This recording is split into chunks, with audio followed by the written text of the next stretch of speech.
আমাদের এখান থেকে পালিয়ে যেতে হবে। পালিয়ে যেতে হবে কেন দাদা? একে তোমার জামা কাপড়ে জল কাদা রক্ত লেগেছে কেন? কি হয়েছে? চুপ, আস্তে আস্তে, কিচ্ছু হয়নি। পালিয়ে এসে সবাই একটা কাঁটা তালের বেড়া লেগে সামান্য একটু ছড়ে গিয়েছে। কিন্তু তুমি কোথা থেকে পালাচ্ছিলে? কেন পালাচ্ছিলে? আজ আমি সত্যকাম আচার্যের সঙ্গে দেখা করতে গিয়ে ওর বাড়ির কিছু গোপন ছবি তুলেছিলাম। তোমার কি মাথা খারাপ হয়ে গেছে দাদা? যে সত্যকাম আচার্যকে 10টা গায়ের লোক দেবতার মতন ভক্তি করে, গরিব মানুষের বিপদে আপদে যে মানুষটা সবার আগে গিয়ে তাদের পাশে দাঁড়ায়, সেই সত্যকাম আচার্যের পেছনে তুমি আদা জলকে লেগে আছো কেন দাদা? কারণ ওই ভদ্রবেশী শয়তানটার মুখোশটা আমি খুলে দিতে চাই। ও একটা ভণ্ড চরিত্রহীন অপর। সবার সামনে শতত সম্রাটের মূর্তিটাকে আমি উলঙ্গ করে দিতে চাই। তুমি ভুল করছো দাদা, বিরাট ভুল করছো। সেজন্য এই গায়ের একটা মানুষও আজ তোমার পাশে নেই। এখানকার টিভি চ্যানেলে চাকরিটাও চলে গেছে। এবার যে ছবিটা তুলেছি সেটা দেখলে ওই টিভি চ্যানেলের লোকেরা আবার আমার গলায় মালা পরিয়ে চাকরিতে বহাল করবে। কি ছবি তুলেছো দেখো আমাকে। এখনো তো সময় নেই, তুই একটা রিক্সা নিয়ে সোজা স্টেশনে চলে যা। কিন্তু এত রাতের বেলা আমরা যাবো কোথায়? কিছুদিন আমরা আমাদের দেশের বাড়িতে গিয়ে থাকবো। তুই স্টেশনে গিয়ে দুটো টিকিট কেটে আমার জন্য অপেক্ষা করবি। আমি আধ ঘন্টার মধ্যেই আসছি। না, তুমি আমার সঙ্গে চলো। তোমাকে একা রেখে আমি কিছুতেই যাবো না। তা না ঋষিপ্রা, তা না। এই ছবির একটা কপি আমি পুলিশের হাতে তুলে দিয়ে যাবো। তাই থানায় ফোন করে মেজু বাবুকে আসতে বলেছি। উনি না আসা পর্যন্ত আমাকে এখানেই অপেক্ষা করতে হবে। ঠিক আছে, পুলিশ আসুক, তারপর আমরা দুজনে একসঙ্গেই যাবো। তা না ঋষিপ্রা, তা না। ওই সত্যকাম আচার্য যদি কিছু টের পেয়ে থাকে তাহলে লোকেরা ঠিক আমার পেছনে ছুটে আসবে। আমি একা থাকলে যেভাবে হোক নিজেকে বাঁচিয়ে নিতে পারবো, কিন্তু তোর উপর কোনো অত্যাচার হলে আমাকে বাধ্য হতে হবে, মাথা নামাতে হবে। তাই বলছি যত তাড়াতাড়ি সম্ভব তুই এখান থেকে পালিয়ে যা। যাচ্ছি দাদা, কিন্তু আবারও বলছি তুমি ভুল করছো। সত্যকাম আচার্য এখানকার হাসপাতালে অ্যাম্বুলেন্স কিনে দিয়েছে, গণবিবাহের আসর বসিয়ে গরিব মেয়েদের নিজের পয়সায় বিবাহ দিয়েছে। এমন মানুষের বদনাম করতে চাইলে ফলটা কিছুতেই ভালো হবে না দাদা, কিছুতেই না। বদনাম নয় রে, বদনাম নয়। আমি শুধু আসল সত্যটা সবার সামনে তুলে ধরতে চাই। গণবিবাহের মিথ্যে আসর বসিয়ে ওই সত্যকাম আচার্য যে কত মেয়েকে বিক্রি করে দিয়েছে, এবার তার হিসেবটা বুঝে নিতে চাই। একটা মুখোশধারী সমাজ বিরোধীকে উপযুক্ত শাস্তি দিতে চাই, আর তার চাবিকাঠি হলো এই সিডি। খবরদার ভাস্কর, প্রাণে যদি বাঁচতে চাও তাহলে এই সিঁড়িটা আমার হাতে তুলে দাও। এ কি কালী তুমি? শুধু কালি নয়,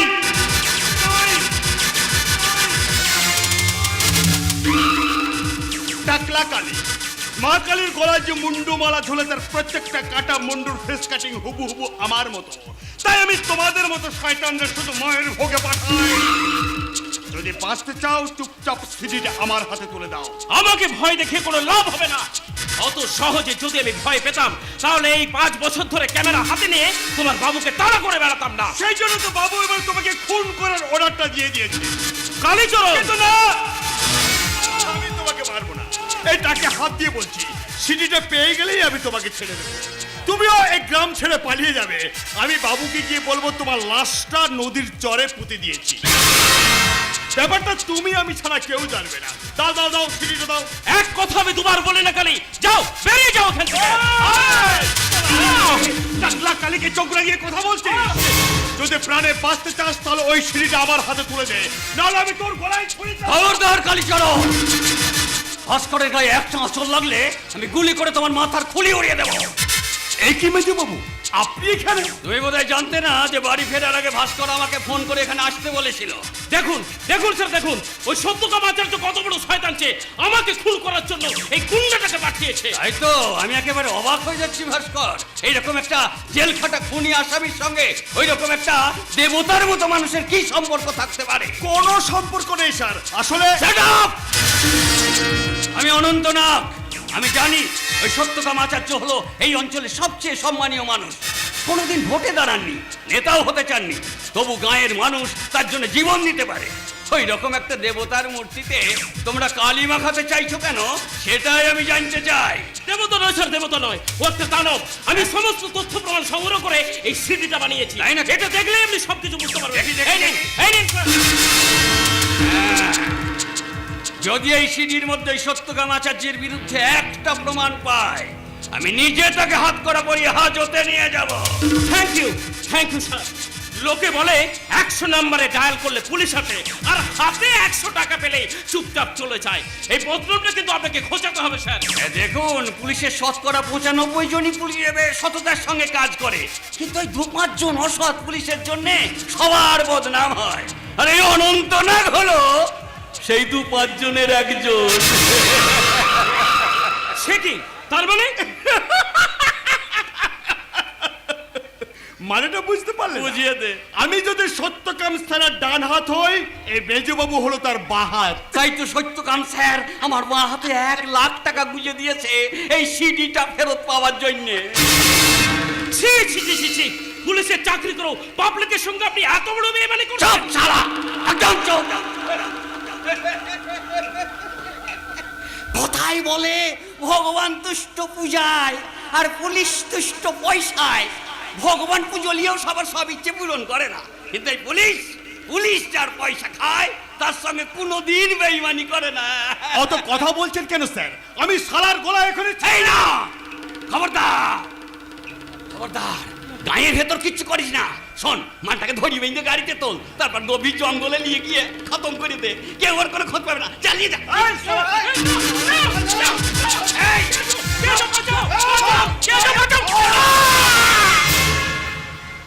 চিল্লাইছে দেখো, বারণ করলে কথা শোনে না শালা। কি হলো স্যার, মরে গেল নাকি? আরে না না, এ হইল পুলিশের ট্রেনিং পাওয়া মাঠ, অজ্ঞান হয়ে গেছে। শোন, আমি এই সিডিটা নিয়ে তো স্যারের কাছে গেছি, তুই মালটাকে নিয়ে যা। হ্যাঁ। যাচ্ছি স্যার। এই একটা মাত্র শয়তান আমাদের স্যারের বিরুদ্ধে মাথা তুলে দাঁড়িয়েছিল। এটা মরে গেলে আর কেউ কোনোদিন আমাদের স্যারের নামে কোনো কথা বলতে পারবে না। কে কে কথা বলবে? হ্যাঁ, কে কথা বলবে? ওই সত্যকাম আচার্য হইল ভগবানের অবতার।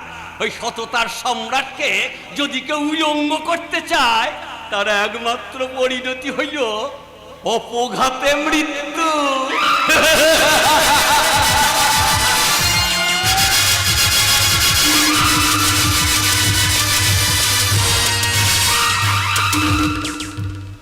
মিস্টার দাশগুপ্ত, এইভাবে আপনারা সকাল থেকে থানা ঘেরাও করে রেখে পুলিশের কাজে বাধা দিতে পারেন না।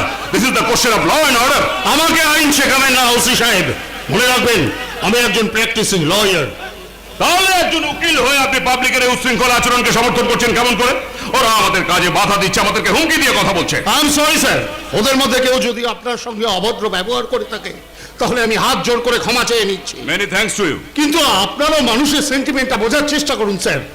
আজ 1 মাস হয়ে গেল, 1 মাস হয়ে গেল একজন সাংবাদিক নিখোঁজ হয়ে গেছে, অথচ আপনারা আজ পর্যন্ত তার কোনো খোঁজ দিতে পারলেন না কেন? আমরা সব রকম ভাবে আমাদের চেষ্টা চালিয়ে যাচ্ছি। এই তো এই থানার মেজবাবু ভোর রাত্রে উঠেই তদন্ত করতে বেরিয়ে গেছে। কিন্তু কেউ যদি নিজেই কোথাও লুকিয়ে বসে থাকে, তাহলে তাকে খুঁজে বার করাটা তো সহজ কাজ নয়। আপনি ভুল করছেন বড় বাবু, আমার দাদা তেমন মানুষ নয়। ওর নিখোঁজ হওয়ার পেছনে নিশ্চয়ই কোনো রহস্য আছে। সেই রহস্যটাকে ধামা চাপা দেওয়ার জন্য আপনারা হাত গুটিয়ে বসে আছেন। এই যে দেখুন, আমরা কোনো ম্যাজিশিয়ান নই যে বাতাসে হাত ঘুরিয়ে পায়রা ধরে আনবো। আপনি রাজনৈতিক ফায়দা তোলার জন্য এই আন্দোলনের সামনে এসে দাঁড়িয়েছেন সঞ্জয় বাবু। মানুষের জন্য, হ্যাঁ মানুষের জন্য আমাদের এই রাজনীতি, তাই মানুষের পাশে তো থাকতেই হবে। তাছাড়া আমাদের পার্টির একটা নীতি আছে, আদর্শ আছে। না নেই, তাই তো ভোটের টিকিট না পেলে আপনারা সঙ্গে সঙ্গে ডিগবাজি খেয়ে অন্য দলের পতাকা হাতে তুলে নিয়ে জয়ধ্বনি করতে পারেন। কিন্তু মনে রাখবেন, আমাদের মাথার এই খাকি রঙের টুপিটা কোন রাজনৈতিক নেতার গলার রঙিন চাদর নয় যে ধান্দার গন্ধ পেলেই আজ লাল, কাল নীল, পরশু গেরুয়ায় বদলে যাবে। এসব তর্ক করে তো আপনারা আমার দাদার কথাটাই ভুলে যাচ্ছেন স্যার। হ্যাঁ স্যার, আর নিজেদের মধ্যে দোষারোপ না করে আমাদেরকে তো ওই সাংবাদিক ভাস্কর রায়কে খুঁজে বার করতে হবে। বিশ্বাস করুন স্যার, বাবা মা মারা যাওয়ার পরে দাদা ছাড়া আমার আর কেউ নেই। ওর রোজগারের সংসারটা চলতো। এখন ওকে যদি খুঁজে পাওয়া না যায়, তাহলে হয়তো আমাকে না খেয়ে মরতে হবে। আচ্ছা, আজকাল আপনার দাদার হাবভাবে অস্বাভাবিকতা কিছু লক্ষ্য করেছিলেন কি? না স্যার, তবে ওর নাম করা বড় বড় মানুষদের খুঁজে বার করার চেষ্টা করি। ভাস্কর কি এরকম কোনো মানুষের সম্পর্কে তোমাকে কিছু বলেছিল? বলতে খুব খারাপ লাগছে, দাদা আজকাল ওই সত্যকাম আচার্যের ব্যাপারে কিছু খোঁজ খবর করছিল। কি বলছেন আপনি? সত্যকাম আচার্য? আরে উনি তো দান ধ্যান, ধর্মকর্ম, নিজের খরচে গরিবের মেয়েদের বিয়ে দেওয়া, এসব কাজ দিয়ে মেতে থাকেন। হ্যাঁ, এখানকার কেউ কোনোদিন ওর বিরুদ্ধে একটা আঙুল পর্যন্ত তুলতে পারেনি। কিন্তু ভাস্কর যখন সত্যকাম বাবুর ব্যাপারে খোঁজ খবর করছিল, তখন নিশ্চয়ই কোনো কারণ ছিল। কি কারণ তা আমি জানি না, তবে দাদা নিখোঁজ হওয়ার দিন সন্ধ্যাবেলা সত্যকাম বাবুর বাড়িতে গিয়েছিল। দাঁড়ান, নিখোঁজ হওয়ার দিন সন্ধ্যাবেলা আপনার দাদা সত্যকাম আচার্যের বাড়িতে গিয়েছিল। তাহলে তো আমাকে আজই সত্যকাম বাবুর বাড়িতে গিয়ে এই ব্যাপারে খোঁজ খবর করতে হচ্ছে। কাউকে কোথাও যেতে হবে না, সত্যকাম আচার্য নিজে পায়ে হেঁটে এখানে আসছে। কি বলছেন? সত্যকাম বাবু এখানে আসছেন? কেন আসবেন না? আমি নিজে গিয়ে গুরুদেবের হাত দুখানা ধরে বললাম, এই দুর্দিনে আপনি আর দূরে দূরে থাকবেন না, ভাস্কর এই জন্য কিছু একটা করুন। কিন্তু তুমি আবার কে? আমি হলাম আন্ডারপ্যান্ট। আন্ডারপ্যান্ট? মারবো এক চড়। এই হচ্ছে চঞ্চল, আমার একমাত্র গুণধর ছেলে। না না না না বাবা, যাই বলুক, আমি এখন আমার পিতৃদত্ত নামটা বদলে ফেলেছি।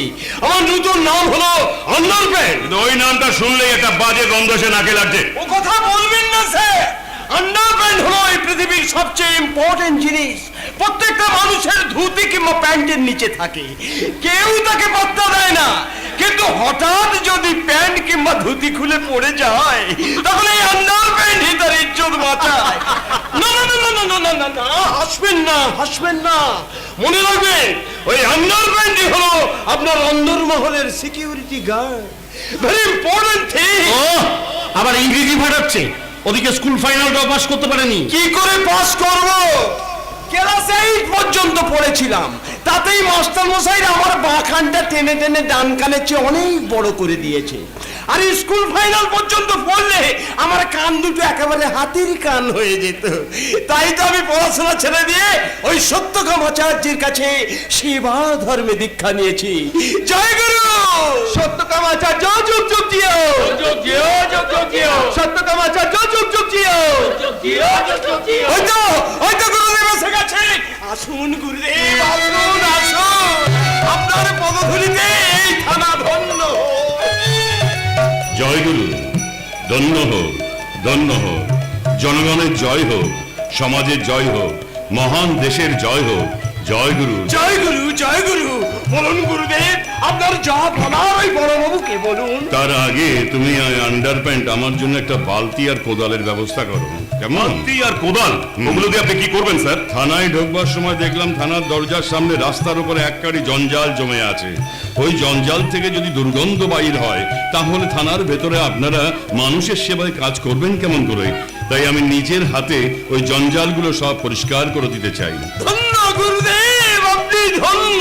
না না, আপনাকে কিচ্ছু করতে হবে না, আমি এক্ষুনি জমাদার ডেকে ওই ময়লা পরিষ্কার করিয়ে দিচ্ছি। না না না, এই সমস্ত ছোটখাটো কাজ যদি আপনারা করেন, তাহলে মানুষের সেবার কাজ করবেন কখন? হ্যাঁ, আপনি কিন্তু একদম ঠিক কথা বলেছেন। বেশ। পুলিশ আমাদের এই সমাজের ময়লা আবর্জনা দূর করে, তাই তাদের কাজের সুবিধার জন্য তো আমাদেরকে একটা সুন্দর সুস্থ পরিবেশ গড়ে তোলার দায়িত্ব চাই। নিশ্চয় নিশ্চয় নিশ্চয়। পুলিশের কাছে কোনো অভিযোগ জানাবার আগে আমাদের ভাবতে হবে আমরা পুলিশের জন্য কি করেছি, তাই না? অন্যের দোষ ত্রুটি ধরবার আগে নিজেদের দোষ ত্রুটির দিকে তাকাতে হবে। শ্রীমদ্ ভগবদ গীতার 19 নম্বর অধ্যায়ের 21 নম্বর শ্লোকে এই কথাটা পরিষ্কার লেখা আছে। জয় গুরু, জয় গুরু, জয়। তুমি কে মা? ওই তো সেই সাংবাদিকের ছোট বোন শিপ্রা। ছোট? ছোট কোথায়? এ তো ডাগর, ডগর। ছোট? ছি ছি ছি, এইরকম একটা ডাগর ডগর মেয়ের জীবনে এত বড় সর্বনাশ নেমে এলো। ও হো হো হো হো হো। স্যার, হ্যাঁ? আপনি পুলিশকে বলুন ওরা যেন আমার দাদাকে খুঁজে এনে দেয়। ও হারিয়ে গেলে আমি গঙ্গায় ঝাঁপ দিয়ে মরবো। গঙ্গায় ঝাঁপ দিয়ে মরবে কেন? মরবে কেন? আমি থাকতে তুমি মরবে কেন? তবে তোমার দাদাকে তো আর আমি খুঁজে আনতে পারবো না, সেটা করবে পুলিশ। আমি শুধু তোমার সারা জীবনের ভাত কাপড়ের বন্দোবস্ত করে দেবো। তুমি যদি রাজি থাকো, তাহলে আগামী একটা শুভ দিন দেখে আমি তোমাকে ইয়ে করব, মানে আমার অফিসে চাকরি দেবো। আপনি সত্যি বলছেন স্যার? হুম। গত 5 বছর চেষ্টা করে আমি একটা চাকরি জোগাড় করতে পারিনি, আর আজ না চাইতে আপনার এই ঋণ আমি কি করে শোধ করব? ঋণ শোধ করবে? ঋণ ঋণ কি করে শোধ করবে? ঋণ ওই আমার কাজগুলো ঠিকঠাক মতো করলেই তোমার ঋণ শোধ হয়ে যাবে। কেমন? ঋণ কাম, কাম না, কাম মানে কর্ম, কর্ম, কর্মই ধর্ম। গুরুদেব, 1 বছর হলো একটা চাকরির আশায় আমি আপনার আন্ডারপ্যান্ট হয়েছি, না মানে শিষ্য হয়েছি। ওর সঙ্গে সঙ্গে আমাকেও একটু দয়া করুন। তোমাকে তো আগেই দয়া করেছি, আমার প্রধান শিষ্য বানিয়েছি। আগে তো এই অবলা নারীকে উদ্ধার করতে হবে, তাই না আন্ডারপ্যান্ট? যা, এবারেও আন্ডারপ্যান্ট থেকে ফুল প্যান্ট হতে পারলাম না। স্যার, তাহলে আমি কবে থেকে কাজে আসবো? তুমি অবলা নারী, কেন করবে দেরি? চলো চলো, এক্ষুনি চলো, এক্ষুনি চলো। যাও, ওর সঙ্গে যাও, অফিসে চলে যাও। আর তুমি ম্যানেজার বাবুকে বুঝিয়ে ওর কথা বলবে, কেমন? যাও, এসো এসো। আপনাকে ধন্যবাদ জানাবার ভাষা আমার জানা নেই স্যার, তবে আজ আপনাকে সচক্ষে দেখে বুঝলাম এই মাটির পৃথিবীতে আপনি সাক্ষাৎ ভগবান হয়ে নেবে এসেছেন। পায় না, গরিবের ভগবান। পায় না, পায় না। আর সেই ভগবানের আন্ডারপ্যান্ট হলাম আমি। আমি আন্ডারপ্যান্ট নয়। চালা চালা, আপনি নিশ্চিন্ত মনে বড় বিষয়ে কথা বলুন স্যার। আমি থানার সামনে পাবলিককে দিয়ে সব আবর্জনা সাফ করে দিচ্ছি, যাকে বলে স্বচ্ছ ভারত। এক মিনিট, তোমরা সমস্ত কাজ পাবলিককে দিয়ে কেন করাবে? তোমরা নেতা মন্ত্রীরা নিজেরা করতে পারো না? যাও, নিজের হাতে ওই জঞ্জাল সাফাই করো। আমি স্বচ্ছ ভারত গড়তে চাই। হ্যাঁ গুরুদেব, আমি নিজের হাতেই করব স্বচ্ছ ভারত। আচ্ছা মিস্টার সত্যকাম বাবু, বলুন। তদন্তের স্বার্থে আমি আপনার কাছে কয়েকটা কথা জানতে চাই। বলুন। নিখোঁজ হওয়ার দিন সন্ধ্যেবেলা ওই সাংবাদিককে আপনার বাড়িতে গিয়েছিল? কে বলেছে? কে বলেছে?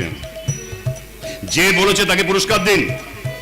হ্যাঁ, সেদিন সন্ধ্যাবেলায় ওই সাংবাদিক আমার বাড়িতে গিয়েছিল, আমাদের সঙ্গে কত আলোচনা হলো, ধর্মালোচনা হলো। আচ্ছা, সেদিন ভাস্কর রায়ের সঙ্গে কি আপনার এমন কোনো কথাবার্তা হয়েছিল যার জন্য আপনাদের মধ্যে কোনো ভুল বোঝাবুঝি কিংবা শত্রুতার সৃষ্টি হতে পারে? না না না না, আমার সঙ্গে ভুল বোঝাবুঝি হবে কেন? আমার নাম সত্যকাম, মনের মধ্যে শুধু সত্যের ভাব আর কামের ভাব। কামের ভাব? হ্যাঁ, কামের। এ কাম সে কাম না, এ কাম মানে কর্ম। কর্মই মানব সেবার ধর্ম।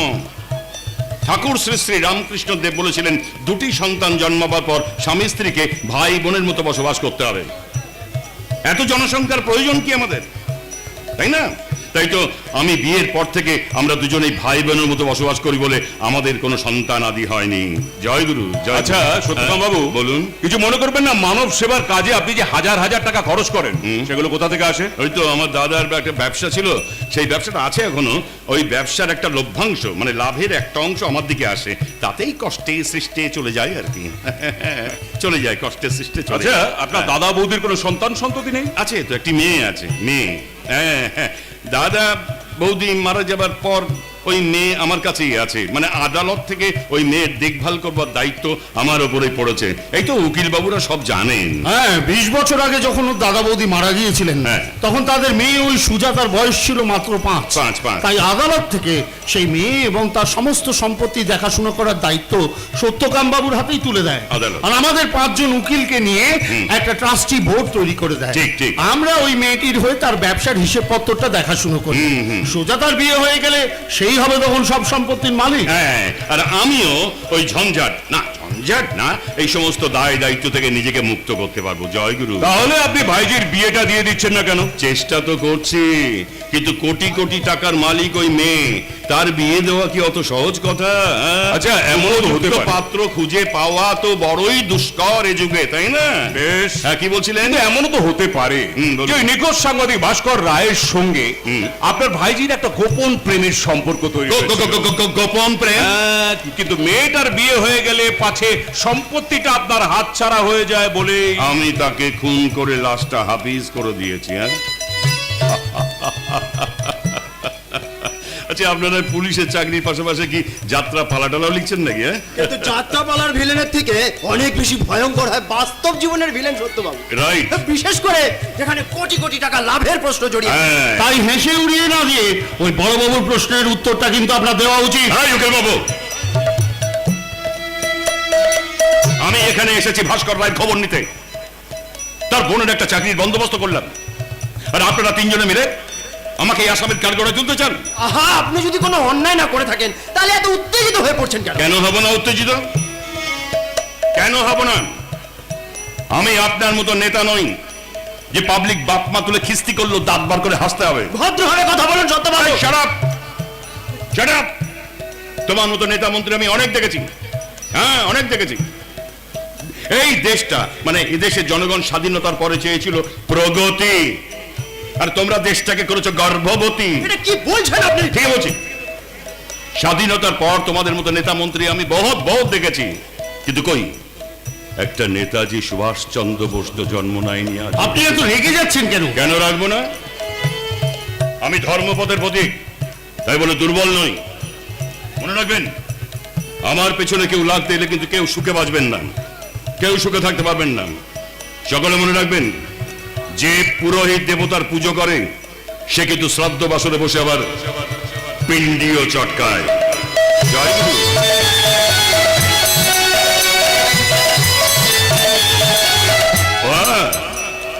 পুলিশ হোক আর পাবলিক, সেই পিণ্ডি চটকাবার মন্ত্রটা কিন্তু এক। জয় গুরু।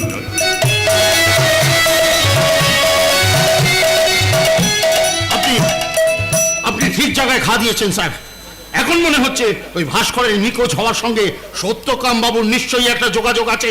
হ্যাঁ স্যার, আপনি নির্ভয় তদন্ত শুরু করুন, আমরা সবাই আপনার পাশে আছি। আমি শুধু আন্দাজে একটা ঢিল ছুঁড়েছিলাম, তাতে যে এত বড় একটা ঢেউ উঠবে আমি তো ভাবতেও পারিনি। বল, উনি যখন পুলিশের পিণ্ডি চটকাতে চাইলেন তখন আমি ওনাকে বুঝিয়ে দেব পিণ্ডিটা কিন্তু চটকানো হয় মৃত্যুর পর, আর একজন খুনের আসামিকে বেঁচে থাকতেই যে ফাঁসি কাটে ঝুলিয়ে দিতে পারে তার নাম পুলিশ।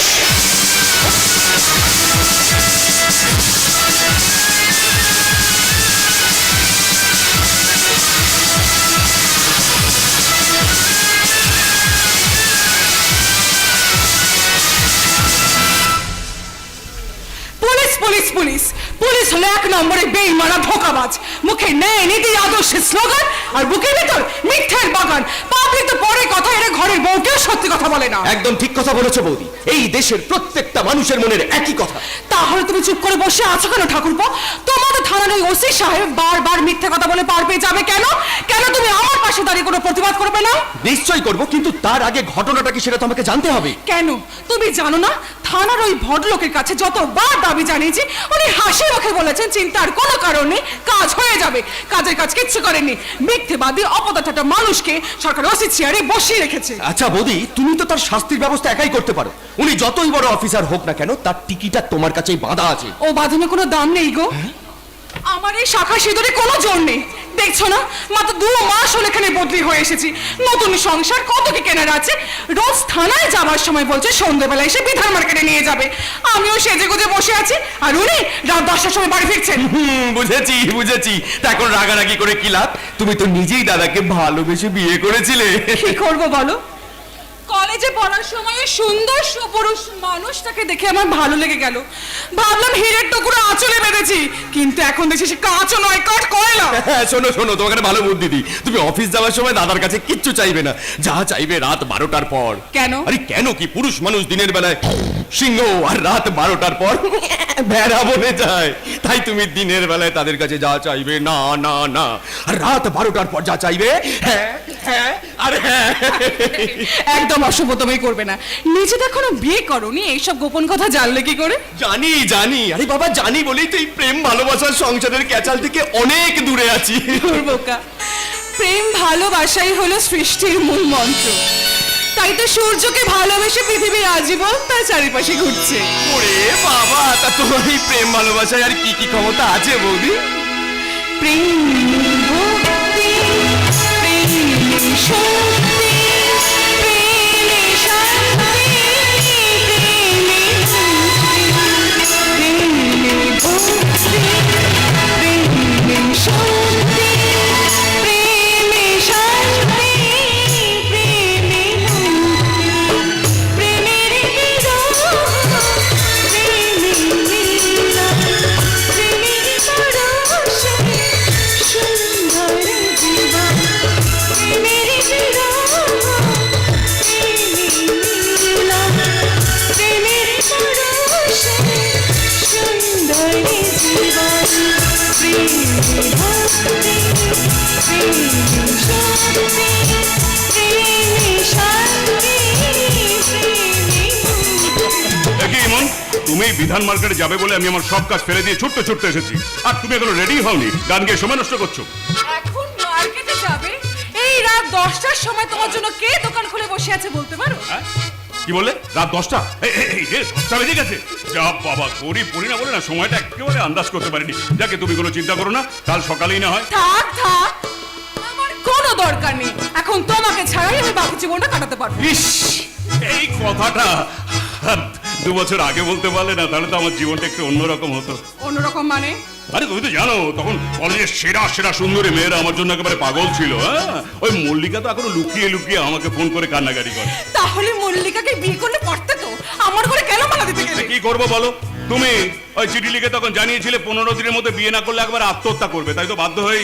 ভুল করেছিলাম, সেদিন আমি বিরাট বড় ভুল করেছিলাম, সেই ভুলের প্রায়শ্চিত্ত আমাকে সারা জীবন ধরে করে যেতে হবে। ও বৌদি, দাদা তোমার সাথে ঠাট্টা করছে। আরে বাবা, তুমি রেগে যাচ্ছ কেন? যতই ঠাট্টা করো, পুরুষ মানুষেরা কখনো এক ঘাটে জল খেতে ভালোবাসে না। তারা পান খায় এক জায়গায়, পিক ফেলে এক জায়গায়, মুখ ধোয় এক জায়গায়, আর রাতে শুতে আসে আর এক জায়গায়। আর মেয়েরা যখন রেগে যায় তখন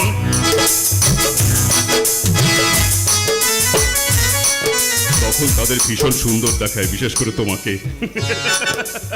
যাকে এবারে ডাক্তার হলো, শোনো, আমি কাল অফিস থেকে ছুটি নিয়েছি, সুতরাং কাল সারাটা দিন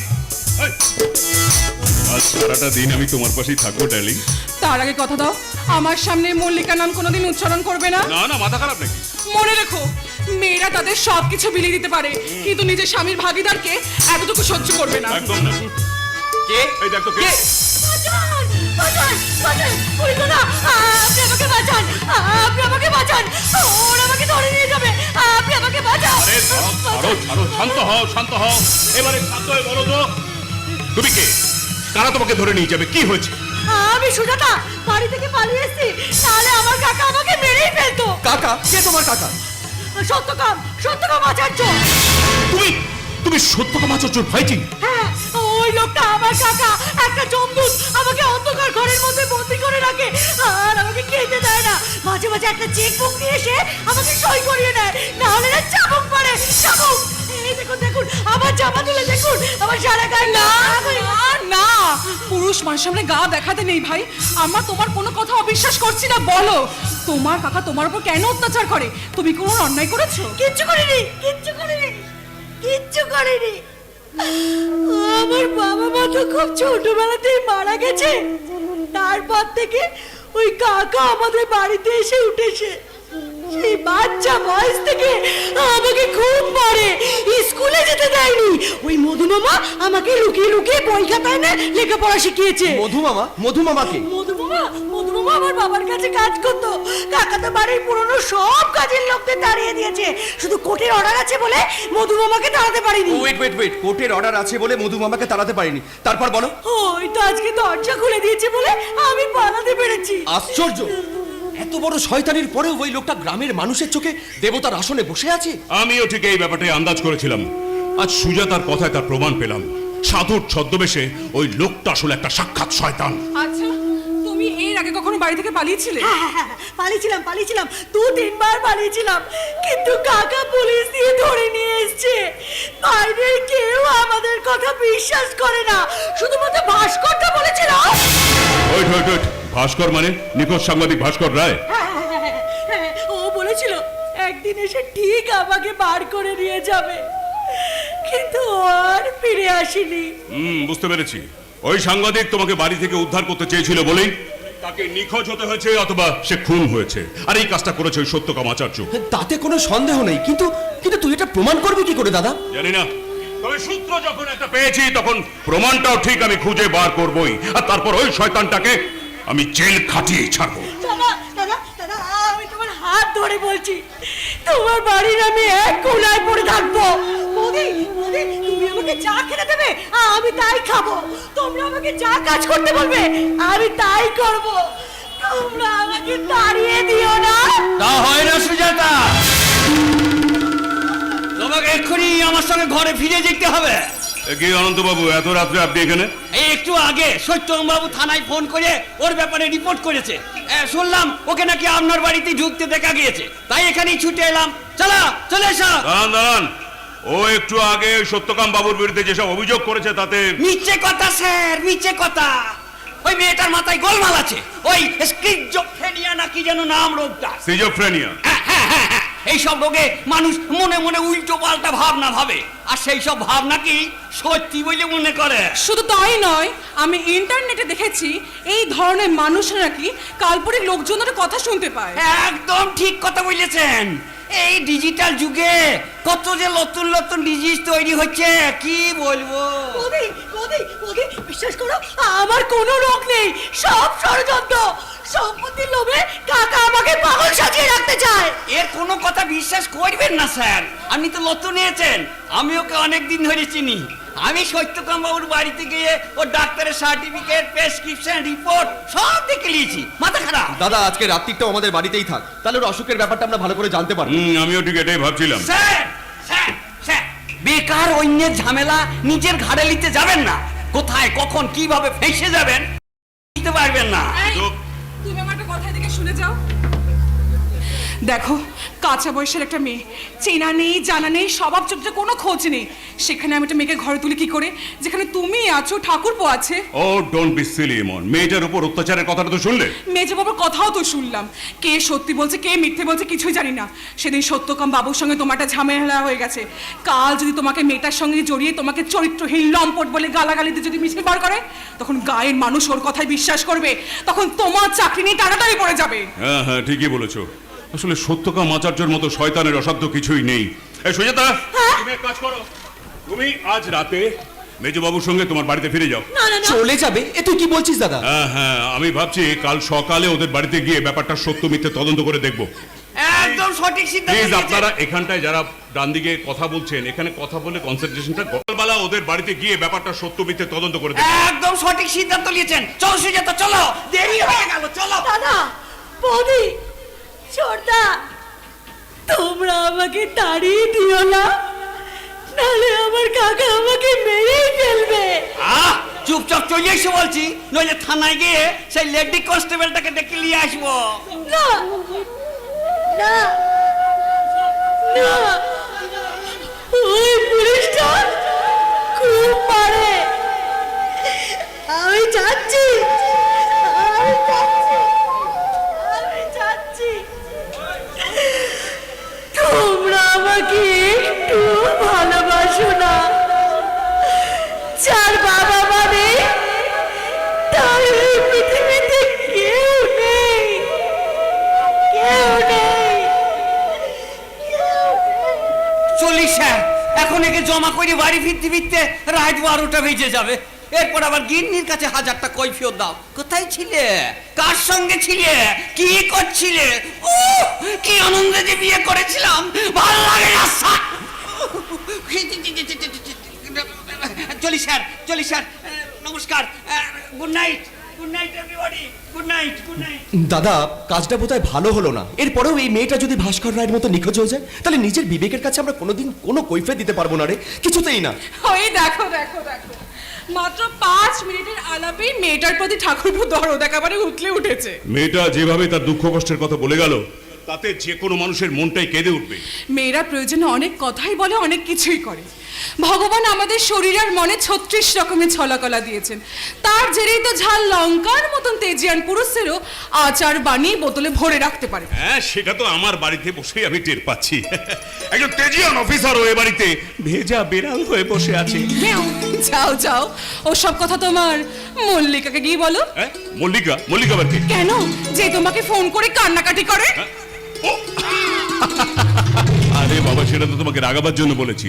শোনো শোনো, আমার জীবনে বর্ষার কালো মেঘ আর শরতের নীল আকাশ সব হচ্ছে তুমি। শুধু নীল আর কালো, আর কোনো রং নেই আমার? রামধনু সাত রঙে রাঙাবো তোমার, রামধনু সাত রঙে রাঙাবো তোমার, আমিও রঙিন হব তোমার প্রেমে, আমিও রঙিন হব তোমার প্রেমে, মন আমার এই শুভ চায়, মন আমার এই শুভ চায়। আমিও রঙিন হব তোমার প্রেমে, আমিও রঙিন হব তোমার প্রেমে, মন আমার এই শুভ চায়, মন আমার এই শুভ চায়।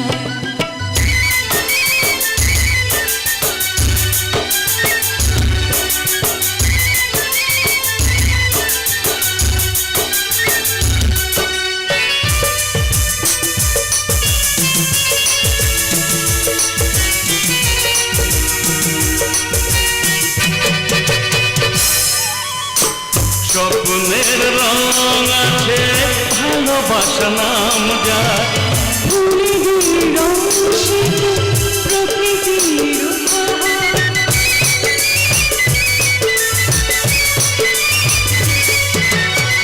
স্বপ্নের রং আছে ভালোবাসা নাম যার, ফুলের রং সে প্রকৃতির উপহার।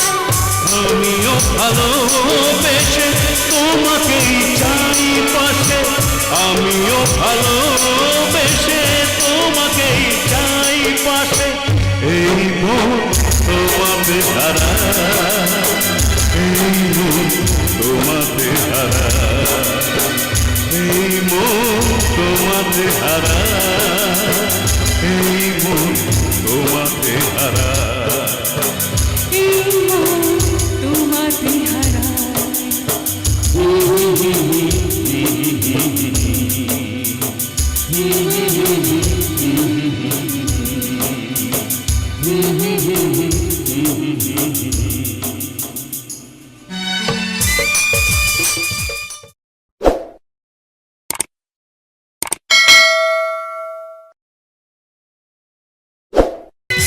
জয় গুরু, জয় গুরু।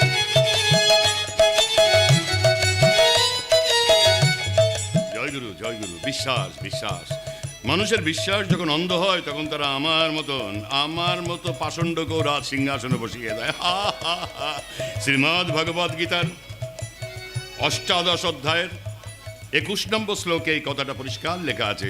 জয় গুরু, জয় গুরু। স্যার স্যার কে? আমরা এসে গেছি। কে? আমার ধ্যানে বাধা দিতে এলে তুমি কে বাবা? সে কি স্যার, আমি আপনার কোম্পানির ম্যানেজার দুর্লভ দত্ত। ও দুর্লভ, তুমি এসেছো?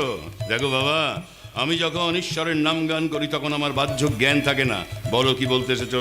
ওই উকিল বাবু কিন্তু কোম্পানির হিসাবপত্র নিয়ে নানা রকম প্রশ্ন তুলছে, সব অরিজিনাল রসিদ দেখতে চাইছে। তাই নাকি? হ্যাঁ স্যার, আমাদের এই বছরের হিসাবের খাতাপত্র সব ব্যাগে করে বাড়ি নিয়ে গেছে। ও নিয়ে তুমি ভেবো না, সারা দেশের মাথায় টুপি পরিয়ে আমি মহাত্মা হয়ে বসে আছি। উকিল তোমার কাছে আলু কাবলির মতন, ও চিবিয়ে গিলে খেয়ে ফেলবো। বাজে কথা বাদ দাও, কাজের কথা বলো। স্যার, সেই মেয়েটাকে নিয়ে এসেছি। কোন মেয়েটাকে নিয়ে এসেছো বলো? সেই শিপ্রা স্যার। সেই শিপ্রা? সেই কথা তো আগে বলবে। আরে যাও যাও যাও, পাঠিয়ে দাও, পাঠিয়ে দাও। জয় গুরু, জয় গুরু। নমস্কার স্যার। জয় গুরু, স্যার নমস্কার। জয় গুরু। স্যার, হ্যাঁ, আমি হ্যাঁ। শিপ্রা। ও শিপ্রা, শিপ্রা এই কে? ম্যানেজার বাবু বললেন হ্যাঁ। আপনি নিজে আজ আমার ইন্টারভিউ নেবেন। হ্যাঁ, আর সেই ইন্টারভিউ পাস করতে পারলে মাসে 10,000 টাকা বেতন পাবেন। সেই কথাটা তো আমি ওকে বলতে পারতাম। তুমি মাঝখান থেকে ওস্তাদি করছো কেন? যাও, বাইরে যাও, বাইরে যাও। এখন আমি ওর ইন্টারভিউ নেব। ঠিক আছে স্যার, ঠিক আছে, আমি বাইরে থেকে দরজাটা বন্ধ করে দিচ্ছি। যাও যাও। স্যার, আমি সত্যি 10,000 টাকা মাইনে পাবো? তুমি যদি আমার কথা মতো কাজগুলো ঠিকঠাক করতে পারো, 10,000 টাকাটা কয়েকদিনের মধ্যেই 15,000 হয়ে যাবে। স্যার, আপনি আমার জীবনে দেবতা হয়ে টাকা দিয়েছেন স্যার। করুন, ইন্টারভিউ শুরু করুন। ধ্যাৎ, এটা কি ধরতক্তা মারবে দেখ নাকি? একে নিজেকে প্রস্তুত করতে হবে না? আচ্ছা বলো তো, তুমি ইয়ে কদ্দূর করেছো? স্যার, এটা কি স্যার? ইয়ে আরে ইয়ে বোঝে না। ইয়েটা ইয়ে। আরে বাবা, লেখাপড়া। ও স্যার, আমি বিএ পাস করেছি। বিএ পাস করেছি। মাধ্যমিকটা পাস করোনি কেন? স্যার, সেটা তো অনেক আগেই পাস করেছি। ও মাধ্যমিকও পাস করেছো? এই বাবা, তাহলে তো ঠিক আছে, ঠিক আছে, ঠিক আছে, তোমাকে আমার অফিসে চাকরি দেবো। কিন্তু দেখো, চাকরি পাবার পর অফিসের কোনো পুরুষ মানুষ যদি তোমার সঙ্গে কোনো অসভ্য ব্যবহার করে তখন তুমি কি করবে? আমার জুতো খুলে মারবো, তারপর ঘাট ধরে পুলিশের কাছে নিয়ে যাব। ও, আর তারপর যদি সে পুলিশকে দেখে তোমার কাছে ক্ষমা চায় তখন তুমি কি করবে? সে যদি সত্যি সত্যি অনুতপ্ত হয় তখন তাকে ক্ষমা করে দিতেও পারি। আর ক্ষমা পাবার পর সে যদি তোমাকে এমনি করে জড়িয়ে ধরে?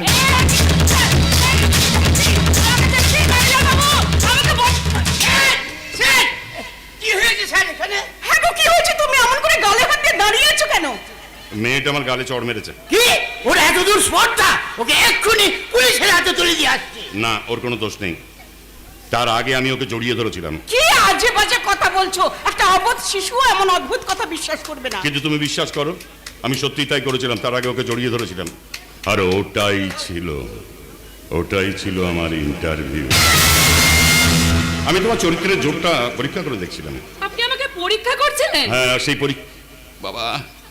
সেই পরীক্ষায় তুমি সসম্মানে উত্তীর্ণ হয়েছো।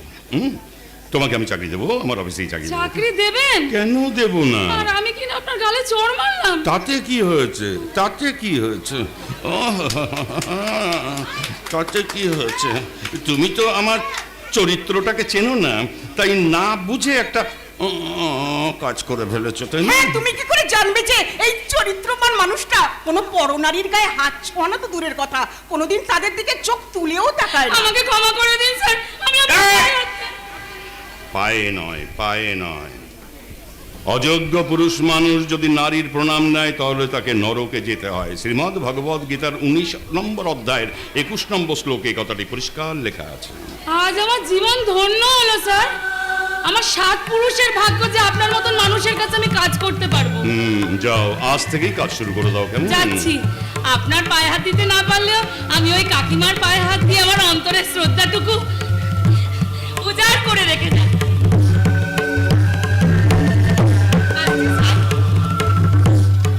আপনি কিছু চিন্তা করবেন না স্যার। না, আমরা সবাই মিলে আপনার কোম্পানির সুনাম অনেক উঁচুতে নিয়ে যাব, অনেক উঁচুতে, অনেক উঁচুতে। বন্ধু না, তুমি যেভাবে আমার চরিত্রের গুণগান করো আমি বোধহয় ঠিক তার যোগ্য নই। এত বড় সত্যি কথাটা এতদিন পরে বুঝতে পারলে? কি বললে? বলছি শ্রদ্ধা ভক্তি তো দূরের কথা, তোমার মতো মানুষকে ঘেন্না করার যোগ্য বলেও আমি মনে করি না। এ তুমি কি বলছো? 22 বছর সংসার করার 22 বছর মুখ বুজে সব সহ্য করেছি বলে সত্যিটা তার মিথ্যে হয়ে যাবে না? কি সত্যি? কোনটা সত্যি?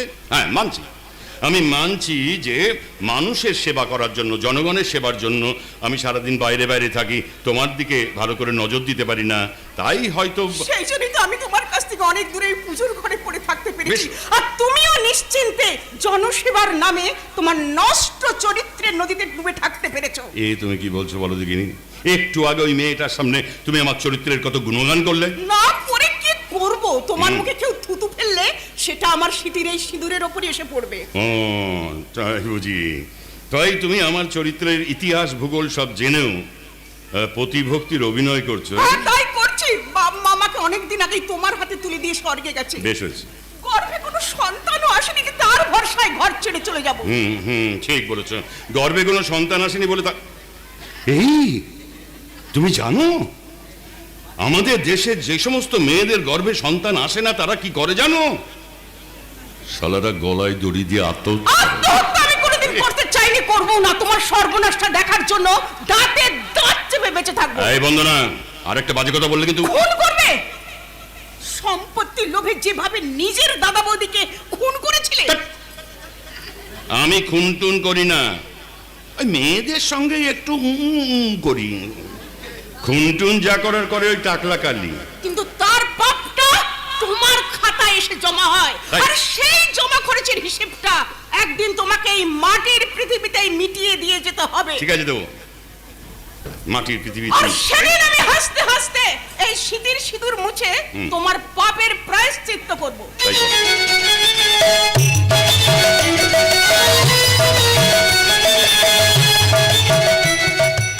আমার মন কি জানে আমি কেন নাচলাম? জানে জানে জানে বন্দনাকে নিয়ে কোনো টেনশন নেই, কারণ ও আত্মহত্যা করবে না। বাকি রইল কে? সুজাতা। এখন যদি সুজাতাকে আমি গলা টিপে মেরে ফেলি তাহলে সমস্ত সম্পত্তি চলে যাবে কোনো ধর্ম প্রতিষ্ঠানে। আর যদি তা না করি, যুবতী বয়স 25 বছর বয়স হলো, এই বয়সে যদি কোনো পুরুষের হাত ধরে বাড়ি থেকে চলে যায়, ব্যাস আমার হাতে তখন হ্যারিকেন। এই ব্যাপারে আমি আপনাকে একটা বুদ্ধি দিতে পারি স্যার। হ্যাঁ কি বলবে? এই ব্যাপারে তুমি একটা বুদ্ধি দেবে? শালা জোনাকি পোকা এসেছে সূর্যকে আলো দেখাতে। না না না না না না না না, সাইজে ছোট হলেই কাউকে ছোট ভাববেন না স্যার। তাই নাকি? মনে রাখবেন, পচা শামুকেও পা কাটে। তাই বুঝি। তা তোমার বুদ্ধিটা কি একবার শুনি। আপনি ওই সুজাতার সঙ্গে আমার বিয়ে দিয়ে দিন। হ্যাঁ, তাহলে এই আন্ডারপান চিরদিন ঘর জামাই হয়ে আপনার আন্ডারে থাকবে, তারপর সম্পত্তিটাও আপনার হাতে থাকবে। আমারও তো একটা গোপাল জামাই আপনার কোলে এসে বসে পড়বে। তোকে কি করে মারা উচিত জানিস? আগুনে পুড়িয়ে। বাবুর সামনে বল, কার বুদ্ধি দিতে এই বাড়ি থেকে পালিয়েছিলি বল। এই আস্তে কথা বল, কেউ পাশের বাড়ি শুনতে পেলে কি হবে? কেউ আমাকে বুদ্ধি দেয়নি। তাহলে বাড়ি থেকে পালিয়েছিলি কেন? আমার এখানে থাকতে ভালো লাগে না কাকা। কেন? আমি তোমার পা ধরে বলছি, তুমি আমাকে ছেড়ে দাও। ওঠ মা, ওঠ ওঠ, কাঁদিস না মা। আরে তোকে কষ্ট দিতে কি আমার বুকটা ভেঙে যায় না? আমার বুকটাও ভেঙে যায়। তোকে যখন চাপকাই তখন কি হয় বলতো? আমার বুকের মধ্যে কে যেন বলে ওঠে, ওকে মানিস তো, তো তোর মেয়ের মতো। কাঁদিস না মা, কাঁদিস না। দেখ তাই তো এই বলছিলাম যে আমি তোর 18 বছর যখন বয়স হয়েছিল তখন থেকে তোকে বলছি একটা দলিলে সই করে দে, সই করে দে, তারপরে আমি তোর বিয়ে থাও দিয়ে দেবো, যা কিছু করবো, তাই না? কিন্তু আদালত থেকে যে আমাকে কোনো দলিলে সই করতে মানা করেছে। আদালতের ব্যাপার তো আমি বুঝে নেব, উকিল বাবু আছে না। তাই তো দেখ, দলিলটা না আমি সবসময় সঙ্গে সঙ্গেই রাখি। যদি নিজের মঙ্গল চাই। এটা দলিল না, প্রেসক্রিপশন, ডাক্তার প্রেসক্রিপশন। চিল্লাস না তো, সেটা পাশের বাড়ি শুনে ফেললে কি হবে বলতো? হ্যাঁ, এই যে দলিল। হ্যাঁ, ওই দলিলটা সই কর, সই করে দে। দেবে দেবে, চালাস না তো, সবসময় চাবুক নিয়ে ভয় দেখাচ্ছিস। আরে বাচ্চা মেয়ে, তাকে অত ভয় দেখালে চলে নাকি রে? হ্যাঁ, এই নে। আমি সই করে দিলে তোমরা আমাকে আর শেকলে বেঁধে রাখবে না তো? না রে মা, তোকে সেগুলো বেঁধে রাখতে কি আমার কষ্ট হয় না? এই নে কলম, নে সই কর। আর কতকাল অপেক্ষা করবো রে? তোর বিয়ে থাও তো দিতে হবে নাকি? এইখানে এইখানে বাবা এইবার সব ঝামেলা যখন মিটে গেল তখন আমি ওকে নিয়ে যাই স্যার। জানি। এই চলো। 18 বছর যখন বয়স হয়েছিল তখন থেকে বলছি দলিলে সই করে দে। আজ 25 বছর বয়স হলো। এই 7-7টা বছর আমাকে যে কি মানসিক যন্ত্রণাও দিয়েছে সেটা আর বলার কথা না। তার শাস্তি ভোগ করতে হবে না? দলিলে সই হয়ে গেছে, এবার তোকে আমি মেরে ফেলে না গলা টিপে মারবো, মেরে মাটির নিচে পুঁতে দেবো। হারামজাদি, আর বাড়ি থেকে পালাবি? আপনি আজ জয় করুন, ওকে প্রাণে মারবেন না। হ্যাঁ স্যার, আবার যদি অন্য কোনো কাগজে সই করানো দরকার হয় তাহলে মুশকিলে পড়ে যাবেন। হ্যাঁ হ্যাঁ, আবার যদি কোনো কাগজে সই করাতে হয় তখন তো মুশকিলে পড়ে যাবো। তাহলে কালি এক কাজ কর, ওকে বল সমস্ত বাড়িটা, সমস্ত বাড়ি সিঁড়ি পর্যন্ত সবকিছু ধুয়ে মুছে সাফা করে রাখতে। আমি আসছি উকিলবাবুর কাছে যাবো, আর ততক্ষণ ওকে চাপকা, ওকে চাবুক মা, যেন বাড়ি থেকে কোনোদিন আর না পালাতে পারে এমন মার মারবি। চলে রে, উকিলবাবু কি কোথায় আছে দেখে আস। ও হ্যাঁ শোন, এই সত্যকাম আচার্যের বাড়া ভাতে যারা ছাই দিতে চায় তাদের ভাতের থালায় ভাতের বদলে ছাই তুলে দিবি। ছাই শ্রীমদ ভগবত গীতার না, এটা লেখা নেই। এই শয়তানি বল, এই টাকলা কালীকে ফাঁকি দিয়ে কোনদিন পালাবি? বল শয়তানি। কালিনা, কালিনা, একটু আস্তে আস্তে মারো, না হলে যে আমার বুকে ঘা লাগছে। এই চুপ, কোনো কথা বলবে না তুমি। যাও, এক বালতি জল আর একটা ন্যাকড়া নিয়ে এসো। যাও। যাচ্ছি, ততক্ষণ তুমি একটু রেস্ট নাও, আমি যাব আর আসবো। কে চুপ করে আছিস কেন? চিৎকার করে কাঁদ, না হলে যে বাবুর কাছে আমার মজুরিটা পাবো না। কালিদা, তুমি আমাকে আর মেরো না, এই কষ্ট আমি আর সহ্য করতে পারছি না, আমাকে দয়া করো, দয়া। এই টাকলা কালীর বুকে দয়া মায়া নেই রে। আখ মারাই করা কলের মতো একটা মেশিন, মানুষকে কষ্ট দিয়ে আমার আনন্দ। এই নাও জল আর ন্যাকড়া নিয়ে এসেছি, এবার ওকে ছেড়ে দাও, ও বসে বসে ঘর মুছুক, আমি দাঁড়িয়ে দাঁড়িয়ে দেখি। তাই কি হয়? এখন হাতের সুখটা বাকি আছে যে। এই শয়তান বল।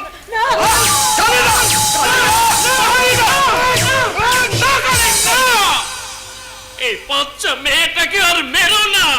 এই সরে যা, সরে যা সামনে থেকে। না, যাব না। তোমাদের প্রাণে কি একটু মায়া দয়া নেই? এইটুকু একটা মেয়ে আর কত অত্যাচার সহ্য করতে পারে? পারে কি পারে না সেটা বুঝবো আমি। এই বুড়ো ভাই, সরে যা, সরে যা, সরে যা। না কালে না, মনে রেখো এই মেয়েটা হচ্ছে এ বাড়ির মালিক। এর জন্যই তোমরা দুবেলা পেট পুরে মাংস বিরিয়ানি খাচ্ছ, মাস গেলে মাইনেটা পাচ্ছ।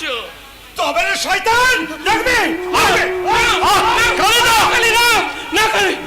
তোমাদের এই পাপ ধর্মে সইবে না। আমাদের চোখের জল তোমাদের সাত পুরুষের সর্বনাশ থেকে শয়তান, তবে রে, তবে রে।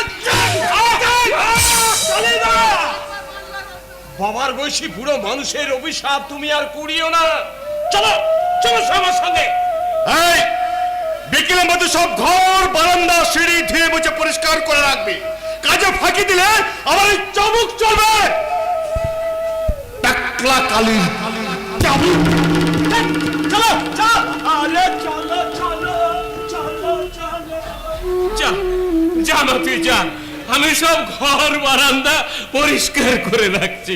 যা। না বাবা, তাহলে যে তোমাকে ওরা মারবে সেই কষ্ট তুমি সহ্য করতে পারবে না। না পারলে মরে যাব, তবু চোখের সামনে তো তোর এই কষ্টটা দেখতে হবে না।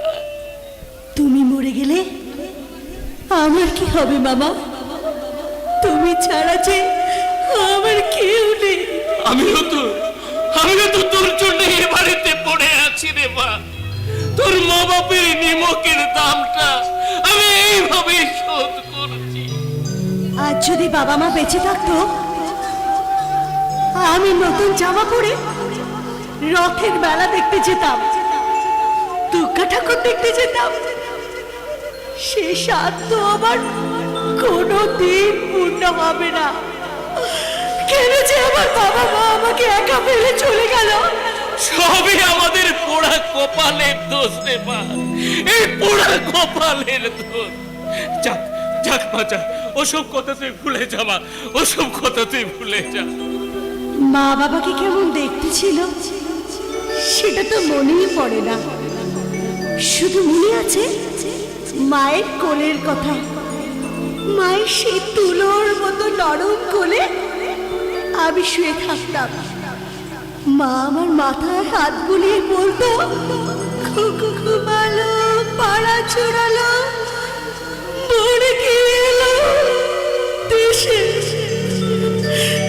এই কথাগুলো আমি কোনোদিন ভুলবো না, কোনোদিনও না, কোনোদিনও না। কি করে ভুলবি রে মা? এটাই যে তোর বেঁচে থাকার মন্ত্র। এই মন্ত্রটা তুই মনে মনে জপ কর মা, মনে মনে জপ কর। না মামা, আমি না ঘরটা মুছিনি, না হলে রাত্রের বেলা ওরা আমাকে খেতে দেবে না। দাঁড়াও দাঁড়াও।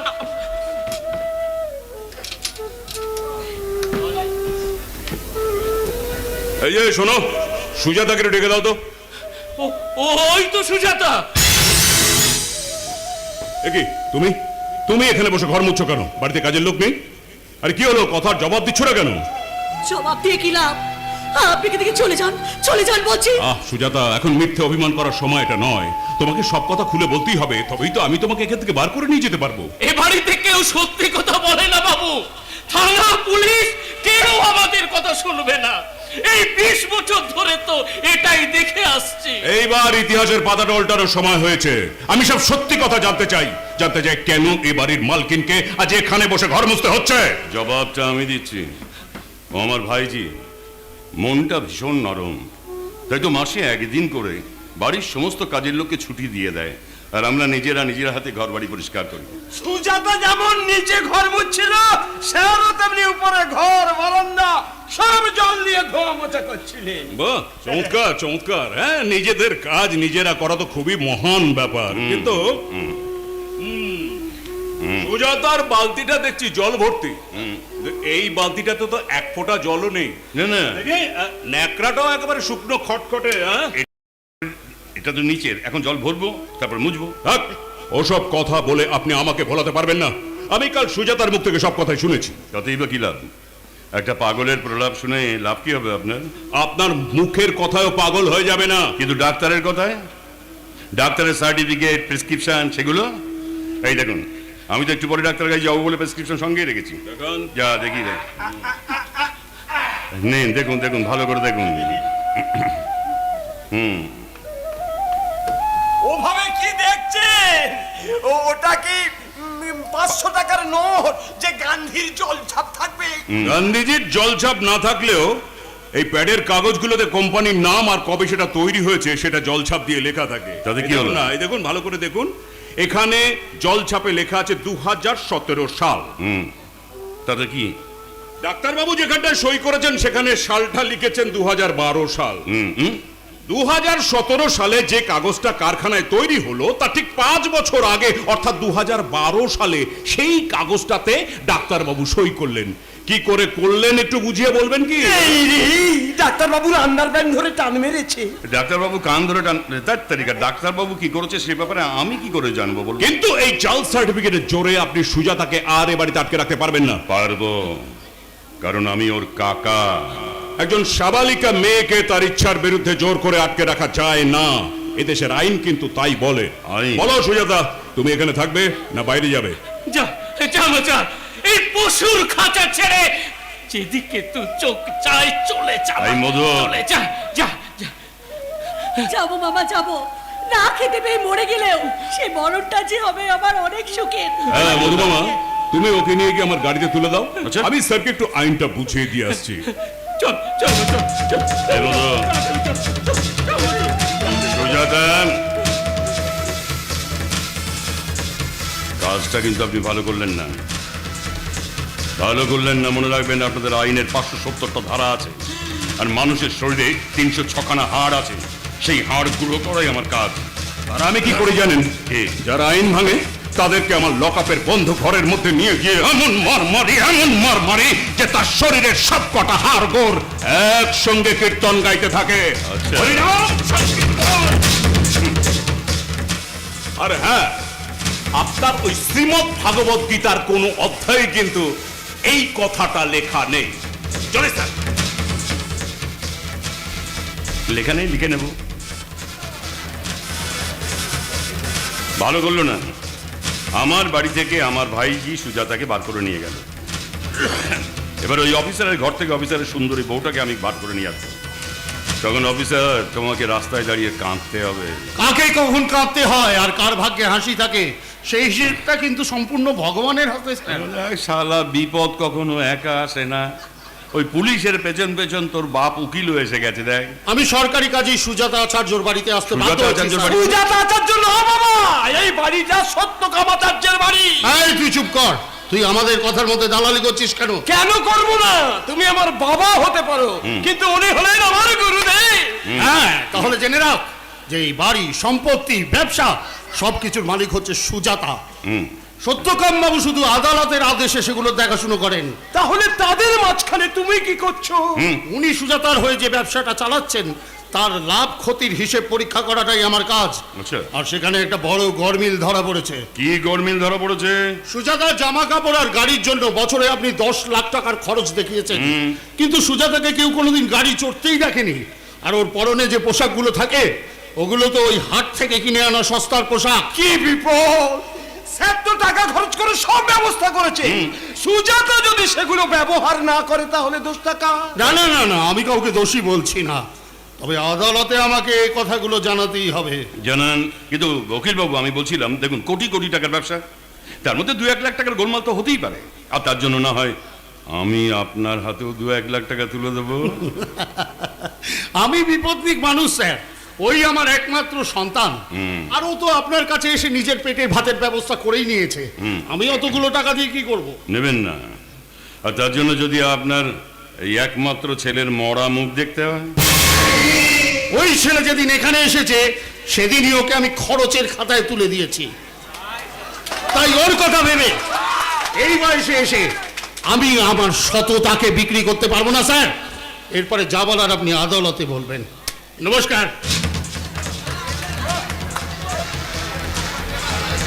তোর বাপ কি বলে গেল শুনলে? লোকটা মহা হারামি। আর তুই কি?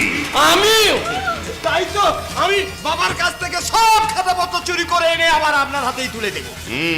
তার আগে একটা কাজ কর, থানার মেজবাবুর সঙ্গে যোগাযোগ কর, আমার সঙ্গে দেখা করতে বল। এই ওসিটার পিন্ডি চটকাতে হবে, পিন্ডি। কেমন? তারপর দেখবি, হ্যাঁ, তখন দেখবি, তখন আমার 2 দিকে থাকবে 2 জন, একদিকে শিপ্রা আর একদিকে অফিসারের বউ। আমার 2 দিকে 2 কলা গাছ, মধ্যিখানে মহারাজ। জয়গুরু।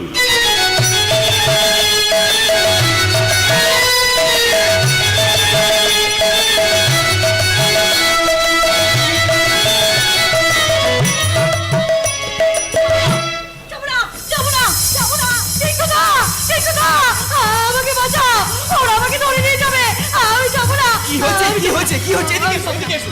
আমি যাবো না। থেকে এরকম চিৎকার করে ছুটে চলে এলে কেন? কি হয়েছে বলো? ওই কালীচরণ আমার ঘরের মধ্যে লুকিয়ে বসে আছে, ওরা আমাকে ধরে নিয়ে যাবে, আমি যাবো না। না না আমি যাবো না না যাবো না। এটা একটা পুলিশ অফিসারের বাড়ি, এখানে কালীচরণ কিছুতেই আসতে পারবে না। তাই যেন হয়। হে ভগবান, আমার এই আশ্রয়টা তুমি কেড়ে নিও না। ভগবান নয় সুজাতা, ভগবান নয়। এখন থেকে শুধু তোমাকে তোমার ভরসায় বাঁচতে হবে। তোমার নতুন জীবনটা তোমাকেই তৈরি করতে হবে। তবু আমার যে বড় ভয় লাগে, আমাকে হাসতে দেখলে যে আমার ভাগ্যটাও হিংসায় চলতে থাকে। না না সুজাতা, না। ভাগ্য তার কাছেই মাথা নিচু করে যে মানুষ জীবন যুদ্ধে জেতার জন্য লড়াই করতে ভয় পায় না। কিসের জন্য লড়াই করব? আমি যে আমার জীবনটাকে ভালোবাসতেই ভুলে গেছি। নিজেকে নয়, মানুষকে ভালোবাসো। এই আকাশ, বাতাস, নদী, ফুল, প্রকৃতিকে ভালোবাসো। সারাটা জীবন একটা ছোট্ট ঘরে বন্দি থাকতে থাকতে এত বড় বড় কথা আমি ভাবতে পারি না। কেন পারবে না? একটা সত্যিকারের রাজপ্রাসাদ বানাতে লক্ষ কোটি টাকা খরচ করতে হয়, কিন্তু মনের ভেতর রাজপ্রাসাদ বানাতে 5 পয়সাও খরচ করতে হয় না, শুধু স্বপ্ন দেখতে জানতে হয়। যে মেয়েটা বাবার স্নেহ, মায়ের ভালোবাসা পাইনি, শুধুমাত্র পেয়েছে অবজ্ঞা, অবহেলা আর অত্যাচার, তার তো জীবনে বাঁচার ইচ্ছেটাই পড়ে গেছে। না, মরেনি। সেই জন্য তো তুমি ওই বাড়ি থেকে বেরিয়ে আসতে পেরেছো। তোমাকে তোমার পুরনো জীবনটা ভুলে যেতে হবে। তার জন্য আমি তোমাকে সব সময় সাহায্য করবো, তোমার পাশে থাকবো।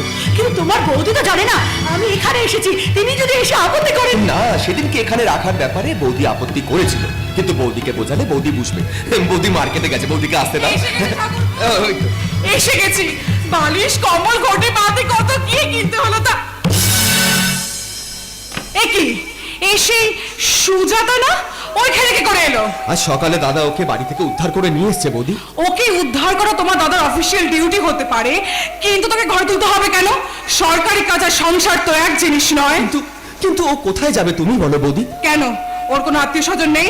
না বৌদি, বিশ্বাস করো, তোমরা ছাড়া আমার কেউ নেই। তাহলে কার ভরসা তুমি বাড়ি থেকে বেরিয়ে এলে?